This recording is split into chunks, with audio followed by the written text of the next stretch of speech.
Welcome back, Soulful Society, to Soulful of Wellness, the multi-generational podcast brought to you by two functional imperfectionists and certified coaches who deliver tips to help you live your most authentic, balanced, and anxiety-free life. This week, we're talking about the trending wellness therapies that Kit and I have tried this year. We'll tell you what the experience was like, give you a heads up about things that might surprise you, and give a 1 to 10 rating recommendation so you can decide for yourself. Will you try it or trash it?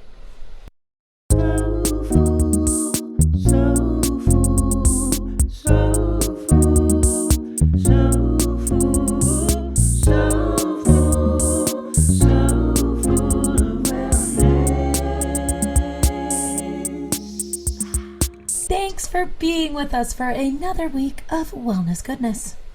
And if you're here for the first time, welcome. We are so thrilled to have you. We'd love to have you as a regular listener, so if you enjoyed today's episode, please consider hitting that follow button so you'll never miss a Thursday release. We really appreciate the beautiful, heartfelt DMs that we get from you, and we ask that if you haven't yet left us a review, put that DM into review form. Give us a rating as well. We'd be so grateful if you could tap that 5th star and type just a few words saying what you think about the podcast. We are rounding out the year with some of the wellness trends that Kit and I have tried. Yeah, I'm so excited to share our experiences. And listeners, I'm just going to put it out there from the top. If there's a cool wellness trend or two that you tried this year and you want to share your experience, we would love to share that with the rest of the Soulful Society. So please leave us one of those little voice memos on Instagram. And if you want, we can play your voice sharing your experience. Woo. Or just write a blip and we'll be happy to read it at the top of the next episode. Love that. And as usual, from today's episode, take what resonates and leave what doesn't. These are our personal experiences. We're so excited to share them with you. But as you know, your wellness journey is soulful and unique to you. So take it, trash it, you do you. All right, starting off with sound bowls. Yes. They're so beautiful. What you can expect that I did not expect going into this is an emotional release. And you may be releasing things you didn't even know you were holding, but you may cry. You may shake. Yes, people don't talk about that. Right. Nobody told me I might cry. It's similar to Reiki in that sense of its energetic healing that you're going to probably have a release. The release unearths emotions, and part of releasing those emotions from your system is this emotional outburst. I don't know, is it an overstatement to call it an outburst? This releasing, which it very commonly, because I looked it up after the fact, is people cry. I literally Googled, why do I cry at sound bath? And it popped right up. That's so funny. So it seems like it's a universal experience that nobody tells you in advance, right? Yeah. And then you're lying there thinking, what's going on with me? So consider yourselves forewarned. Also, another way that you could do a sound bath healing is, so on our honeymoon, I was so excited because as a part of some of the spa packages, you could get a chakra cleansing healing session. And the day before, JC and I just did a regular old sound bath, and it was super relaxing. There was another couple there. It was just really chill, right? You feel like you just had a really good meditation, a really good nap. Yeah. So I'm thinking, cool, I have no idea what's going to happen, but let's jump right in here. As a warning, if anything that you see has to do with chakra cleansing, clearing, again, it's going to be much more intense than you expect. Yes, I mean, totally it agree. was crazy. Remember when I told you, Kit, like JC had the most vivid nightmare the next night, and it wasn't till a full 24 hours later that we were able to sort of settle down because the sound bowls brought up a lot of deep-rooted emotion. It took that many hours for his mind to fully process whatever had been blocked that got released and got cleared. It's not just an instant clearing. It takes time for something that's been compacted deep down for so long to clear through your system. And that might show up in the form of twitching or shaking like during the session. So also don't be alarmed in that. I remember at one point I felt so physically uncomfortable that I wanted to pull out of it and open my eyes and just kind of not be a part of the experience. Yeah, tap out, like pause and be like, maybe I'll come back to this, maybe not, right. But I'm maxed out. But there was something within me that said, like, keep going. I particularly set an intention before I began. It was around my grief and trying to heal that and focusing on my heart center. And so JC went in without an intention and just an open mind. So I invite you to do whichever resonates with you. But I think that's kind of what kept me in it when it got tough. When the tears, it's wild. The tears just stream and you have no control over it. But I promise you, I would rate it, with that being said, an 8 out of 10. Okay. My sound bowl experience was a little different because it was a massage with sound bowls. It was very cool because it started off as a regular massage, and then at a certain point, she said, I'm going to bring out the Tibetan sound bowls, and she placed 3, I was lying on my back, down my torso, and then used the sound bowls to create vibrations. It's hard to describe what it felt like, what it physically, like what I was physically experiencing. The closest thing I can use to help somebody understand is when you're a kid and you're throwing pebbles onto a smooth lake and you watch the ripples go out. I was the lake, and the sound vibrations were the ripples going through my body, which, as we all know, is 70% water. And I was the medium through which these vibrations were moving. And it was not at all wiggy. It sounds like it might be, but it was very, very cool. Based on that, I'm going to give my experience a 9.5. Wow. I'd say it's a must try. If the opportunity comes up, do it. Do it. It doesn't have to be a regular practice. It is worth it just to be able to have that experience. Yeah, definitely. I would say try it at least once. And I would like to do it 2 times a year, at least. It's funny because our guide did say, like, some people get scared off because of the intensity of what comes up. And I can imagine. I thought to myself, okay, don't let yourself be scared. And I remember feeling a little bit put off by it because I was scared of all of those emotions that came up. But looking back, it was so beautiful. It's quite the transformative healing modality. It's interesting how we ask for something, and then when we get it and it feels uncomfortable, we want to back out. We want to go, oh no, never mind. Remind yourself, wait, I asked for this. I want to be through this. So I'm going to sit in the uncomfortable emotions. I trust myself. I know I'm strong. I can do this. And then in the end, of course, feel good about it all being worth it. Definitely. And I think that's such an important reminder when it comes to healing. Most of healing is actually very ugly and very uncomfortable. The beauty and the sparkle in someone's eye that you see is after they've come through all of that. The tough stuff, just know that that is the process. Next up, sauna and infrared sauna.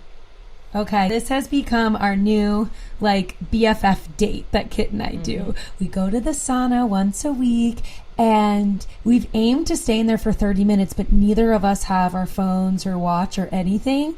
And so we often find ourselves staying for like 50 to 60 minutes in there.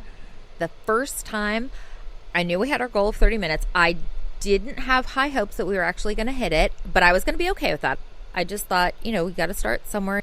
We blew it away. We got talking. Recommendation, bring a friend for distraction, because that goes a long, long way. And the reason I'm saying this is because I also did a series of infrared sauna, the little personal unit. I was not so successful in that. You're just lying there in it and you're kind of zipped in. Mm-hmm. I had to awkwardly scooch my body out to drink water, so it wasn't a very available option. I did listen to recorded books or podcasts, but I was still, I won't say bored, but restless. Mm-hmm. I kept looking at the clock to see how many more minutes, and I never once hit my time goal.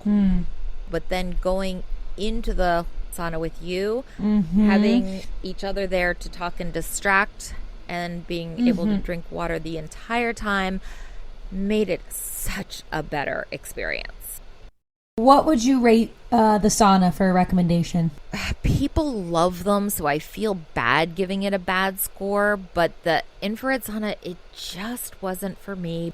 I'll give it a 6 because it was good for me. I did one a week for 6 weeks. I did see some benefit, but it just wasn't for me. I couldn't keep it up. So a 6 for that. Doing the sauna with you, I give that a solid 8.5. That was great. Yeah. I plan to keep it up. I'm going to give it a 9 out of 10, and I'll tell you why. When I leave the sauna, this is a new wellness practice that I've started, and really it was what catapulted it into motion was doing it with you, having a buddy, having a friend. And then I went in today by myself because you couldn't go, and I brought a book, and it was incredible. But the reason why I rated a 9 out of 10 recommendation, if you're someone whose body can handle that heat, is because when I leave, it feels like I just drank the warmest cup of tea and took an anti-anxiety pill. It is wild. What did you call it? Nature's Valium. Natural Valium. Yes. I wasn't even thinking about that. You're right. Okay, I bumped my score up to a 9. It's wild because I wasn't expecting that. I was expecting it to just help me over time, maybe detoxify, but I wasn't expecting to feel utter inner peace when walking out of the sauna. So peaceful, even bordering on loopy in the best way possible. Like that. Yeah. Okay, should I be driving now? Well, legally I'm fine to drive. So you guys, me and Kit have been putting off going to the bank for so long for Soulful LLC, and because of how calm we were able to execute on the errand. Yes. I know it sounds silly, but we had like reservations and anxiety built up around getting this business side of things done, and we were just peacefully there. We grabbed a lollipop at the bank. Yep. Like, oh, we don't have all the information we need right now. Okay, we'll go get that. That's okay. Yeah. Okay, so the next one is Himalayan salt caves, lamps, all of it. So not sure if you have access to this, but here in Bethesda, we have the honor and privilege to have our very own Bethesda Salt Cave. So it's this beautiful holistic spa that also has a cave made out of Himalayan salt. They flew in the salt from the Himalayan mountains. You walk in and there's pebbled salt all along the ground. The name Salt Cave is a little misleading because when I hear it, I picture something kind of small, like you're going into this dark, cramped space. It's a huge room. It's a cave in that there's salt on all 6 inner sides, and the lights are dimmed, but it's not scary dark. You're not afraid you're going to trip on a chair or something. Expect to be, well, I don't know if you have access to a cave, but I would say expect to be a little bit chilly, and it's very relaxing. They're playing spa and Reiki music, and the reason being is so Himalayan salt is very, very good in lamp form and in aerosol form. They basically pump it in microscopic particles throughout the air to help your respiratory system. If you suffer from allergies, it's particularly really good for that, and cleansing out your system, and essentially supporting your immune system. So Himalayan salt lamps do the exact same thing, and they also neutralize the electromagnetic field in the air. So you can put it next to your technology and things like that. It's interesting, right? Because you may not feel the effects. Again, like if you just have your lamp on, you may not realize what it's doing invisibly. I would rate it, this is tough, I have a lamp and I go to the salt cave once a week. I'm going to rate it an 8 out of 10. I'd give it a 7.5 I don't do it enough. I only ever do it with you, which is very infrequent. I always enjoy it. It is relaxing. I don't leave feeling sedated in that pleasant way I do from the sauna, but it is a lovely experience, and I always enjoy it when I go.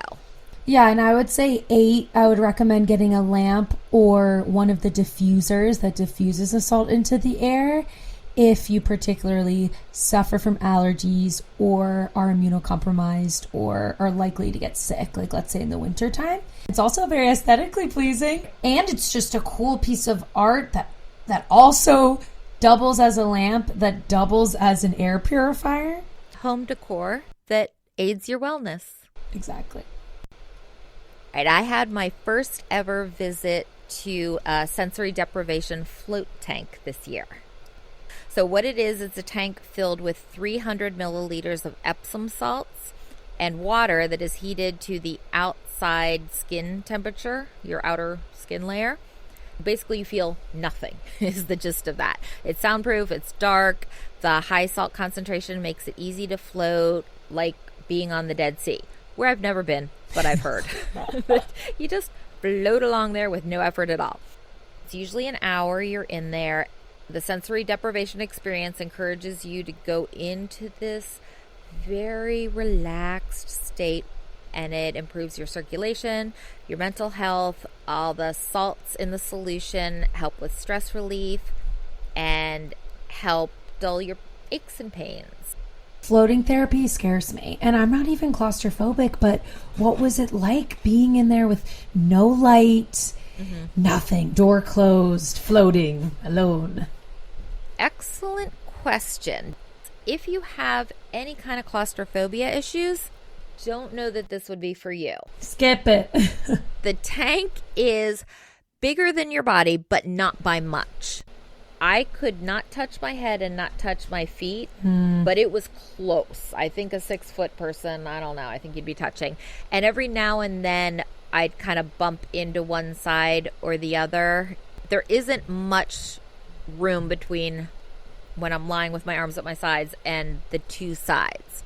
I'd love if it were a little bigger, because when I touched a side, I was kind of like, ooh, yuck, I don't want to. Not that there was anything yucky about it. I just wanted to pretend that I was just floating on a cloud. And that reminded me I was in a tank. Right. So you weren't scared at all? I was not, but I can get an MRI. Doesn't bother me. Okay. I could very much see where a lot of people would have issues and wouldn't find this relaxing. That's a good comparison and example. If you know that you don't do well in MRIs, small spaces like elevators, skip this one. Yep. But if it doesn't scare you, try it out, I guess. I don't know. What would you say? Well, it's very peaceful. I could imagine somebody with small children who hiding in the bathroom isn't cutting it, just saying, I just want my 1 hour a week of absolute peace, absolute quiet.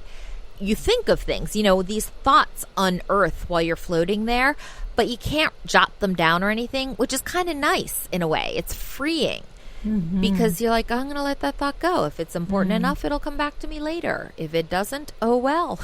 Couldn't have been that important. Right. So I see where maybe people with super stressful jobs, okay, I just described 90% of the people living in the DMV, could find it to be a nice authorized escape from everything.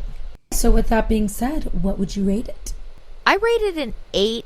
Okay. I would like to go back, but there's only so many hours in a day and only so many dollars in the bank account. You can't do everything with regularity, but I would like to do it again. So I am a huge advocate and lover of Chinese medicine and all the ancient healing modalities that Chinese medicine brings to this earth and brings to us. I have a book on it, and I haven't been able to really dive into all of it, but I would love to. One of the things that I've tried this year is the gua sha. So I'm sure you've seen it all over Instagram, the face rollers and the different gua shas and all these chic influencers using them. But is it worth it? I would say yes, and here's why. it is a really great depuffing tool. So I think in terms of lymphatic drainage, which is what it's essentially designed for, you really have to be using it pretty religiously. That's my big downfall. Right. Because I keep it in the refrigerator, therefore I don't see it, therefore I forget it exists and don't use it. Do you put your gua sha in the refrigerator or your face roller? This is my jade roller. Your roller. Okay. So essentially a gua sha has a really unique shape to it. It comes in a few different shapes that way you can kind of like carve the face a little bit with the oil. A face roller is designed to do a similar thing, but a gua sha is more exact, if that makes sense. It's like a big, fat, oversized guitar pick looking thing, right? Yeah, sort of. Yeah. Okay. And I would say definitely don't skimp. In the Chinese medicine book that I have, it says using actual jade is going to be way more effective than fake jade, fake rose quartz, or plastic. The tough thing with this one is in the book it says 27 times per side, like per cheek. And so it's very, very precise and requires a lot of time and energy. So I would give it a 7 out of 10. But I will say this, it really does work. If you've imbibed a little bit too much one night and you wake up and you're doing your skincare routine, I would highly recommend it to help depuff you and also assist with that lymphatic drainage. Okay, I will have to set up some kind of system to remind me to jade roll, because that's what I have. I'm going to have to think of some way that I can remember to do that more frequently. I can't even rate my jade roller because I don't use it enough to feel fair giving it a rating. Okay, goal for the future. Goal for the future. I think it would be habit stacking there, like adding it to your skincare routine. But if it's in the freezer, then that makes it a little bit more hard. But I would say I like to use my face roller on the weekends and pull it out of the freezer. Okay, maybe I do that. Maybe I have 2 days a week I pick. Like Sunday's roller day, Wednesday's roller day. Set an alarm. Alarms work for me. Do what works. Speaking of Chinese medicine, you tried acupuncture this year. I did. I actually did it at my chiropractor's office. I had an injury, an overuse injury to my calf muscle. So she said, would you like to try this? And I thought, heck, I'll try it. I always picture people with the needles in their face and head, but mine was actually in my calf muscle. Because it was an injury, it was incredibly painful when she hit. So in the beginning, I was like, okay, it's bearable. You feel it. And then she hit, I guess, the part that was really blocked up. I don't know. Oh my goodness. It was twitching. That needle was twitching. I was sitting there with my fist clenched, like, I don't know how long I can stand this before you are going to have to get that thing out. And she's like, no, that means it's working. That means it's working. And I was like, okay. Very uncomfortable, but also it did what it was supposed to because I healed really quickly. The doctor had said it was going to be weeks. I think it was like a week, and I was back to a little bit of jogging. Wow. It really released whatever was going on there. Yeah. That is so encouraging. Wow. I mean, there's always emotional healing that needs to be done in tandem with physical healing, I firmly believe, because physical ailments and illnesses can be a manifestation of emotional pain. So it's interesting, right, that released both emotional, I'm sure, and physical pain and pressure from you. Wow. And I've had friends everyone who I know that's tried it really liked it and also said it did wonders for their anxiety. See, I would like to do some for anxiety. I would like to try that because I think it would be a little bit different experience. But it's been proven to me that it works for me, so I would definitely be interested in trying that. I really want to try reflexology. That would be really interesting. We should try that for next year. Okay. Add it to the list. Yes. Okay, let's do it. So what would you rate acupuncture as a recommendation? Oh my gosh. My experience was really specific to having a physical injury. I got to go 10 out of 10. There's no doubt in my mind that it kicked off my healing and greatly sped up my healing process. Very uncomfortable while I did it, well worth it. Wow. Yeah, and if you're willing to do the really intensely painful part, that kicks off all the rest of the healing to get you where you want to be. It all comes full circle, right? Healing is super uncomfortable, and that's when you know you're healing. Keep going. If you enjoyed today's episode, please share this with a friend. We would love for someone you love to get a dose of wellness this week. If you haven't already, please DM us your wellness trends that you've tried this year, and we are happy to share that on the pod. So let us know about your experience, give it a rating, or tell us what we should try, what you want us to be your guinea pigs and do next year. Yes. Ooh, that excites me. Well, till next week, Soulful Society, we love you so much. Peace, love, and light. Peace, love, and light. The Soulful of Wellness hosts are certified health and wellness coaches. This podcast is intended to inform and entertain listeners on their wellness journey. This podcast is meant to enhance, not replace, listeners' care from doctors, therapists, or other medical providers.